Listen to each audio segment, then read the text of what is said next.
Supreme court ने Rajasthan cricket संघ के चुनाव का परिणाम बताने की तारीख 17 जनवरी तय की है। साथ ही अदालत ने ये भी कहा कि चुनाव का परिणाम आने के बाद ही वो ललित मोदी के खिलाफ दायर की गई याचिका पर सुनवाई करेगा। पूर्व आईपीएल चेयरमैन ललित मोदी को राजस्थान क्रिकेट एसोसिएशन में शामिल होने से रोकने के लिए बीसीसीआई ने याचिका दायर की है। याचिका में बोर्ड ने कहा है कि मोदी के राजस्थान क्रिकेट संघ से जुड़ने से बीसीसीआई की इमेज खराब होगी। गोवा के कानकोना में गिरी इमारत के मलबे में दबे लोगों के बचाव का काम सरकार ने रोक दिया है। ये फैसला नजदीक की 2 इमारतों के झुक जाने के बाद लिया गया। सरकार ने दुर्घटना की जांच के लिए 3 सदस्यीय जांच समिति बनाई है। इस दुर्घटना में 17 लोगों की मौत हुई है। उच्चतम न्यायालय ने केंद्र को निर्देश दिया है कि देश में वन नीति पर अमल सुनिश्चित करने के लिए राष्ट्रीय नियामक नियुक्त करे, जिसका सभी राज्यों में कार्यालय हो। सर्वोच्च अदालत ने इसके साथ ही केंद्र सरकार को उसके आदेश पर मार्च तक अमल करने के लिए हलफनामा भी दाखिल करने को कहा है। आंध्र प्रदेश विधानसभा के शीत सत्र के दूसरे भाग में सोमवार को सदन की कार्यवाही तेलंगाना मुद्दे पर तेलुगु देशम पार्टी और वाईएसआर कांग्रेस पार्टी के विरोध प्रदर्शन के चलते बाधित हुई। सदन की कार्यवाही शुरू होते ही पृथक राज्य के विरोध में सीमांध्र और तेलंगाना क्षेत्रों के सदस्यों ने नारेबाजी शुरू कर दी। कई कोशिशों के बावजूद हंगामा खत्म नहीं हुआ, जिसके बाद सदन की कार्यवाही स्थगित कर दी गयी।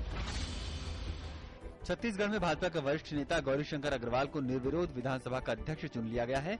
नवगठित विधानसभा का पहला अधिवेशन सोमवार से शुरू हुआ। अस्थायी अध्यक्ष सत्यनारायण शर्मा ने विधानसभा के नव निर्वाचित सदस्यों को शपथ दिलाई। मंगलवार को राज्यपाल शेखर दत्त विधानसभा को संबोधित करेंगे। आंध्र प्रदेश नालगोंडा में सोमवार दोपहर में एक फैक्ट्री में आग लगने के कारण अफरा तफरी मच गई। आग लगने के कारणों का अभी तक पता नहीं चल पाया है। इस हादसे में किसी के घायल होने की सूचना नहीं है। गुवाहाटी से दिल्ली जा रहे एयर इंडिया के एक विमान में सवार 173 यात्री और चालक दल के सदस्य उस समय बाल बाल बच गए जब जयपुर के सांगानेर हवाई अड्डे पर उतरते समय विमान का एक टायर फट गया और इसका एक ब्लेड भी टूट गया।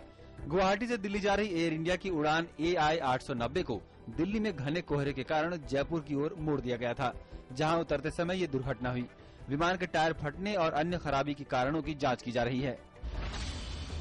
राष्ट्रवादी कांग्रेस पार्टी ने निर्णय लिया है कि आगामी लोकसभा में राज्य की 22 लोकसभा सीटों पर चुनाव लड़ेगी। पार्टी का 2 दिवसीय सम्मेलन सोमवार को मुंबई में खत्म हो गया। बैठक के दौरान आगामी लोकसभा चुनाव में पार्टी की रणनीति पर चर्चा हुई। बैठक में पार्टी अध्यक्ष शरद पवार समेत कई वरिष्ठ नेताओं ने शिरकत की। जापान के रक्षा मंत्री इत्सुनरी ओडोनेरा ने सोमवार को रक्षा मंत्री AK एंटनी से मुलाकात की। वो भारत के 4 दिन के दौरे पर हैं। जापानी प्रधानमंत्री शिंजो अब अगले महीने भारत की यात्रा पर आ रहे हैं। जापान और चीन के बीच समुद्री सीमा को लेकर तनाव बढ़ता जा रहा है। इससे पहले पिछले महीने भारत और जापान की नौसेनाओं ने बंगाल की खाड़ी में संयुक्त अभ्यास किया था। भारतीय रेलवे ने सोमवार को अपना टैक्स फ्री बॉन्ड जारी किया। ये bond Indian railway finance corporation जारी करेगा। इंडियन रेलवे फाइनेंस कॉर्पोरेशन या IRFC भारतीय रेलवे की फंड जुटाने वाली इकाई है। ये टैक्स फ्री बॉन्ड 6 जनवरी 2014 से 20 फरवरी तक सब्सक्रिप्शन के लिए खुले रहेंगे। प्रत्येक बॉन्ड की फेस वैल्यू 1000 रूपये होगी।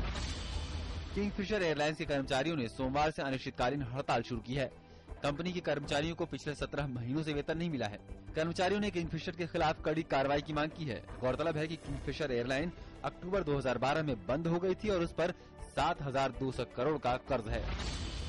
बाजार में गिरावट का दौर जारी है। लगातार चौथे कारोबारी दिन बाजार पर दबाव दिखा। सेंसेक्स 64 अंकों की गिरावट के साथ 20,787 के स्तर पर बंद हुआ है। वहीं निफ्टी 20 अंकों की कमजोरी के साथ 6,191 पर बंद हुआ है।